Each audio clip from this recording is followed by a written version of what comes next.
এখন তো মডার্ন যুগ, মোটরসাইকেল গুলো খুব দামি। তাকে এই যে ভিডিওতে জিজ্ঞেস করেছিলাম, সে 5 লাখ বলেছিল। ইন্টারনেটে দেখলাম 5,60,000। এইসব দুর্দান্ত মোটরসাইকেল গুলোর কন্ট্রোল ভালো, কিন্তু দ্রুত গতি স্বাভাবিক সবাই চালায়। ফাঁকা রাস্তা বা দূরে যখন আমরা যাই তখন কিন্তু দ্রুত গতি চলে আসে স্বাভাবিক। যেসব মোটরসাইকেল দেখা যাবে একটু ফাঁকা ভালো রাস্তা পেলে 100-র উপরে সবসময় থাকে।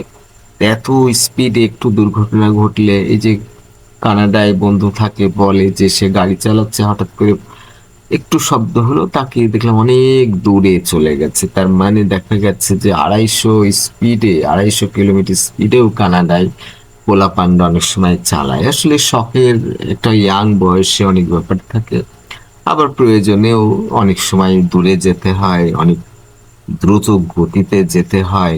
তবে চেষ্টা করার বিষয় আছে, কারণ এখানে কোনো বাহাদুরের কিছু নাই। যে কেউ যত ভালো চালকই হোক, যত সাবধানেই চালাক, দুর্ঘটনা ঘটতে পারে।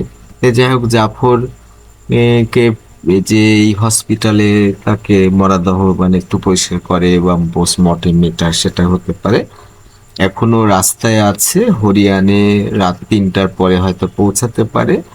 সকাল 9টার মধ্যেই জানাজা দেওয়ার চেষ্টা করবে, কারণ হলো যে সেই মারা গেছে বিকাল বেলায়।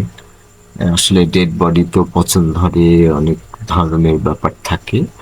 এই হলো, সে হরিয়ানায় তার জানাজা হবে এবং সেখানে তার পারিবারিক গোরস্থানে দাফন